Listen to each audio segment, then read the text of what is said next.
আজ ঠাকুরঘর থেকে ব্লগটা শুরু করলাম। তো অনেকেই আছো যে তুমি রোজ দিন কেন ঠাকুরগুলো শেয়ার করবে ব্লগে, কিন্তু কী বলো তো, যেমন আমরা মানুষরা রোজ দিন সব কিছু করি, তেমন ঠাকুরদেরও সব রোজ দিন সেবা দিতে হয়, ফুল দিতে হয়, পুজো করতে হয়, তাই না? তো যারা ঠাকুরকে ভালোবেসে থাকো তারা কিছুতেই কথাটা বলবে না, মুখে আসবে না। কিন্তু যারা এসব চর্চা করে না, মানে তারাই একটু রহস্য করবে, হাসাহাসি করবে যে আমি গত আগের ভিডিওতে ঠাকুর পুজো নিয়ে শেয়ার করেছিলাম, আবার আজকেও করছি। তো এখন বাজে ঘড়িতে সময় সকাল 10টা। বন্ধুরা সবাইকে গুড মর্নিং। আর পুজো করছি সকাল সকাল, কেন জানো? আজকে শরীরটা একেবারে ভালো নেই। স্নান করেছি সকাল সকাল, মানে স্নান করেই দোকান খুলেছি। তো যার জন্য আমি ভাবলাম পুজো আগে করি, খুব মানে স্থির মনে সুস্থ মনে আমি পুজো করি। খাবার দাবার নিয়ে ভাববো না, খাবার কোনো ইচ্ছে নেই। আর বুড়ি বাবাই খেয়েছে, বাবাই বাজারে গিয়ে খেয়ে এসছে ছেঁড়া পরোটা, আর বুড়ি ওদিকে মুড়ি খেয়ে নিয়েছে। তো আমি একবারে ভাত রান্না করে দুপুরে তারপর খাবো। মানে পেটটা একটু প্রবলেম করছে, সেই কারণে আমি মানে খাবার টানটা নেই। এই যে বৃষ্টি হচ্ছে না হঠাৎ, আর এই কটা দিন কত গরম গেল, সেই কারণে কেমন যেন রাতে ঘুম হয় না। আগের ব্লগে বলেছিলাম যে কারেন্ট থাকলে মানে না থাকলে কি সমস্যা হয়। তো কারেন্ট ছিল না গত রাতে, খুবই মানে একটু ঘুম হচ্ছিল না। আর সিঙ্গেল ফিট ছিল, পাখা কিছুতেই ঘুরছিল না। তো যাই হোক বন্ধুরা, সেসব কথা থাক। আগে একটু শরীরটা ভালো লাগছে না বলেই আমি আগে পুজোতে বসেছি, তারপর রান্নার কথা পরে ভাববো। সেই জন্য দেখো আজকে বৃষ্টি পড়েছে, তো বেশি ফুলও তোলা হয়নি, অল্প স্বল্প করে তুলেছি। আর একটা করে করে সব ঠাকুরকে ফুল দিয়েছি। আগে শিবের পুজো করি, কারণ হর হর মহাদেব সবার ঘরে আগে বাবা শিব, তার জন্য তাকে আগে পুজো দিতে হয়, তারপরে রাধাকৃষ্ণে আসে। রাধাকৃষ্ণ মানেই তো তাকে তুলসী ছোঁয়াতে হবে, আর তুলসী তো শিবের বাদ, সেটা জানোই অনেকেই। সেই কারণেই আগে শিবের পুজো দিয়ে তারপর রাধাকৃষ্ণ পুজো করি। আমার শঙ্কর বাজানোটা তোমাদের কেমন লাগছে অবশ্যই জানিও, যদি ভালো লেগে থাকে। কেমন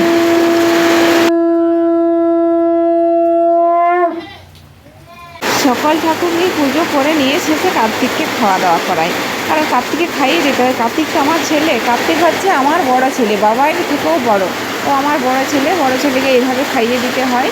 তো কী বলো তো, মানে অনেক বড় হয়ে গেছে, তাই না? এটাই মানত আছে কার্তিকের কাছে যে বাবাই যত বড় হবে কার্তিককেও সেরকম বড়োভাবেই বছর বছর বানানো হবে। দেখো কার্তিককে কত ভালোবাসি, কত আদর করি সময় পেলে। সব দিন পারি না, কিন্তু এটা নিজে আমি মেনেই নিচ্ছি। সময় পেলে পুজো করি আমি, বুঝতেই তো পারো, তোমরা জানো আমি কতই ঝামেলার মধ্যে থাকি। তো দেখো আজকে এইভাবে একটা দুটো করে ফুল দিয়েছি, মানে প্রত্যেক ঠাকুরকে একটা করে দিয়েছি। বৃষ্টি পড়ছে সেই কারণে ফুল তোলা হয় না। দূর থেকে ব্লগে নিলে ঠাকুর পুজোটা কার্তিকের মুখটা দেখাই যায় না, কারণ কার্তিক তো অনেক বড়। সেই কারণে নিচটা ভিডিও নিলে ওপর দিকে দেখায় না, আর উপর দিকে নিলে নিচে দেখায় না। তো যাই হোক বন্ধুরা, পুজো টুজো সেরে দেখো মানে আস্তে আস্তে এবারে ভাত বসাবো অল্প করে। আর গতকালকে মাছের ভাজা আছে, আর আছে আলু ভাতে করব। তো আলু ভাতে আর মাছের ভাজা এই দিয়ে গরম গরম ভাত অল্প করে বানাবো। আজকে মশলা দিয়ে তরকারি করব না, বললাম না শরীরটা বেশ ভালো লাগছে না, পেটের প্রবলেমটা একটু হয়েছিল গতকালকে, সেই কারণে খাবার টান মানে নেই। তো তাই অল্প করেই ভাত রান্না করব, যাতে পান্তা ভাত না থাকে। পান্তা ভাত তো আমার খাওয়াই চলবে না, খেতে মন ইচ্ছে করে, আর ভাত ফেলে দিতেও খুব কষ্ট হয়, মায়া লাগে। তো আমি চাল নিতে চলে আসছি, ওদিকে জলের হাঁড়ি বসিয়ে দিয়ে উনুন ধরিয়ে দিয়ে। আর এই যে এখানে চাল নিচ্ছি, দেখো চালের হাঁড়িটা কোথায় বলো তো, খাটের কাছে। আমি ঢাকা দিয়ে একটা ভালো জায়গায় রাখি হাঁড়িটা, বাবাই টেনে টেনে একদম সদরে নিয়ে আসবে।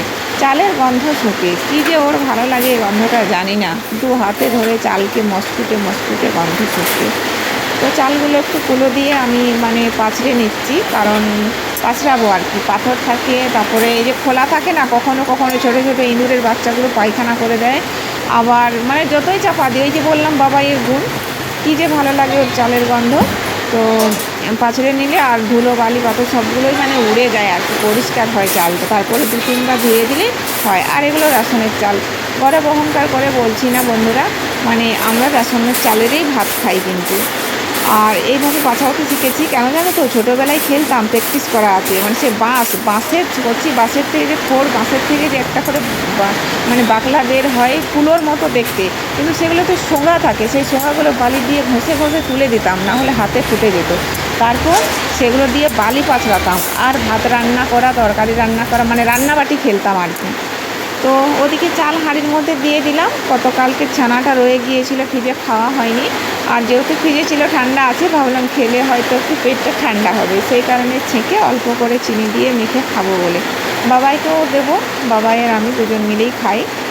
আর কাগজি দিয়ে মানে করেছি ছানাটার, কাগজির টক দিয়ে, কিন্তু বীজটা ছাঁকা হয়নি তো কতগুলো বীজ ওখানে পড়ে রয়ে গেছে। অল্প করে চিনি দিয়ে মেখে নিলাম, আর বাবাই বললো হ্যাঁ আমাকে অল্প করে দিও, তুমি বেশি নিও। তো স্নান করে জল ওষুধ খেলে কী হয়, আগে আমি দুটো মুড়ি মুখে করি, তারপর কিন্তু খাওয়াটা শুরু করি। আর এখানে দেখো বাটিতে মানে কী বলবো, পান্তা ভাত রেখেছিলাম গতকালকে রাতে, ভালোভাবে বাটিয়ে করি টিফিন বাটিতে কুড়িয়ে আমি ফ্রিজের মধ্যে রেখে দিয়েছিলাম। কিন্তু এই যে বললাম না পেটটা প্রবলেম করছিল, মাছের ঝোল ছিল আর ভাত ছিল, ভেবেছিলাম খাবো, অসুস্থ শরীরে পান্তা ভাত খেতে নেই, তবুও ইচ্ছে হয়েছিল যে খাবো, ভাত এতগুলো ভাত কি ফেলে দেবো। তো সেই কারণেই এখন শাশুড়িকে ওগুলো দিয়ে দেবো, খাবো বললো, তাই খুব ভালো আছে ভাতগুলো, তাজা করবো, ফ্রিজে রাখা ছিল মানে বুঝতেই পারছো তাজাই থাকবে। আর এই যে দেখো ছানাটা খাচ্ছি, বাবাইকে একটু অল্প করে বাটিতে দিলাম। রান্না তো আজকে খুব শখে খাটি, সেটা তো তোমাদেরকে বললামই। এখন বাজে ঘড়িতে কত বাজে, মানে 5টা বাজে এরকম হবে। আর আমি শর্ট ভিডিও শ্যুট নিচ্ছিলাম, মানে খাওয়া দাওয়ার পর একটু ভালো লাগছিলো তাই শর্ট ভিডিও শ্যুট নিচ্ছিলাম। তো কী বলবো, আজকে তো সারাদিনেই বৃষ্টি। আর এখন এই যে ফোনটা চার্জে বসাবো, সেই জন্য চার্জারটা হাতে নিয়েছি। আর কী বলবো, কারেন্টের এত প্রবলেম মানে বলা যায় না, একটু বৃষ্টি পড়লেই একটু ধরলেই মানে তখন চলে আসে, মানে কারেন্ট থাকে না আর কি, সেই জন্য খুব সমস্যা হয়। গত রাতে কী বলবো, কারেন্ট ছিল না, একদমই মানে লো ভোল্টেজ, তো পাখা চলছিল না, লাইট কোনো রকমের জ্বলছিল, কিন্তু এত মানে ঘুমেই হয়নি রাতে, কী বলবো, সেই কারণেই হয়তো শরীরটা আজকে এতটাই অসুস্থ লাগছিল। আর সারাদিনই বৃষ্টি হচ্ছে, একটু সময় যদি পরিষ্কার করছে আবার ততক্ষণ সময় বৃষ্টি নামিয়ে দিচ্ছে। এখন তো খুব বৃষ্টি হচ্ছে, তোমাদেরকে ব্যাক ক্যামেরায় দেখাচ্ছি। আর শর্ট ভিডিও শ্যুট নিচ্ছিলাম, এই যে কৃষ্ণ নামে, তার জন্য মালা পরেছে দেখতে পাচ্ছ, আর এটা হচ্ছে বাবাইয়ের মালা। আর আমি যখন এই যে ভিডিওগুলো শ্যুট করি তখন মালাটা পরি, আর আমারও একটা আছে। আর কি জানো তো, একটা কথা বলি তোমাদেরকে, বৃষ্টি পড়ছে তার জন্য ভনভনিয়ে ছনছনিয়ে মানে শব্দ হচ্ছে, শুনতেই পাচ্ছ তোমরা। তো একটা কথা হচ্ছে, ওখানে একটু ভালো লাগছে সেই জন্য, আর তোমাদের সঙ্গে কথা বললে তো ভালোই লাগে, তো সেই জন্য বলছি। এই যে মালা পরেছি না, মানে এই মালাটা পরেছি, এমন কিছু মানুষ আছে মালাটা যদি আমি পরে থাকি না গলাতে, তো কত যে রহস্যময়ের কথা তাদের মুখে আসে যে কী করবো। মানে কেন জানো তো, আমি পরবো সেটা আমার ব্যক্তিগত ব্যাপার, আর কেউ নিয়ম করেও পরে থাকে, তাই না। তো যাই হোক, মানে একজন পরেছিল, একদিন দোকানে এসেছিলো পরে, একটা পাড়ারই বউ, আর একজন ছেলে আসলো, ছেলে বলতে তোমাদের দাদাভাইয়ের বয়সই হবে, আর পাড়ার বউটাও হয়তো আমাদের মতন বয়সই হবে। তো মালাটা পরেছে দেখেছে, হেসে বললো, বাবা কী গো, মালা পরে নিয়েছো না গলায়। তো আমি তাকে এমনভাবে বললাম কথাটা, মানে সেটা তোমাদের কাছে আমি এখন প্রকাশ করতে পারবো না, আমার সঙ্গে সঙ্গে মানে মাথায় রাগ উঠে যায়। আর তখনই আমি এমন ভাষা বলে ফেলি মুখ থেকে যে কী বলবো। তখন সে এক কথাতেই চুপ, সে বলে বাদ দাও এসব বাদ দাও। আমি বলি বাদ দাও না, এসব নিয়ে তোমার এত মানে এটা নিয়ে তোমার কথা বলার কী আছে, মালা পড়েছে গলাতে, তাতে কী হয়েছে, তাতে মানে আমি এমন করে ভাষাটা বলেছিলাম, এখন আমার বলতে তোমাদের কাছে লজ্জা করছে সেই কারণে। তো এরকম এখনকার যুগের মানুষেরা মানে হাসাহাসি করে, যারা হরিভক্ত হয়, হরিনাম করে, কপালে তিলক থাকে, গলায় মালা পরে, তো অনেকেই সেগুলো দেখে এখন রহস্য করে, হাসাহাসি করে। কিন্তু ঠিক বলবো বলো, সব কিছুই তো সেই ভগবানের হাতে, হয়তো তাদেরকে সেটাই বলেছে করতে, তাই করছে, তাদের দোষ নেই। মানে সব রকম ধরনেরই তো মানুষ থাকতে হবে বলো, তো হয়তো সেই কারণেই তাদেরকে সেটাই করতে বলেছে, তাদেরও ঠিক একটা দোষ নেই যে কেউ করবে, কেউ ধর্ম করবে আর তোমরা হাসবে, সেটা দেখে তোমাদেরকে হাসতে হবে, এরকমটাই, তাই না। তো যাই হোক বন্ধুরা, অনেক কথাই বলে ফেললাম আজকে, যেমন তেমন করে একটু ভিডিও হলো। তো যাই হোক, ভালো লাগলে অবশ্যই ভিডিওতে একটা লাইক দিও, যারা নতুন বন্ধু প্লিজ চ্যানেলটি সাবস্ক্রাইব করে পাশে থেকো। দেখা হচ্ছে আবার একটা অন্য কোনো নতুন ভিডিওতে, ততক্ষণে সবাইকে টাটা। খালি হাতে টাটা মানে দেখতে পাচ্ছি চার্জারটা, সরি বন্ধুরা, ভালো থেকো সবাই। তো হ্যাঁ বন্ধুরা, চলো একবার কেমন বৃষ্টি আছে সেটা তোমাদের দেখিয়ে দিই ভিডিওটা শেষ করার আগে, এটা কেমনই যায়। চোখের আয়না তো আমার নতুন সাজে আমি সাজিয়ে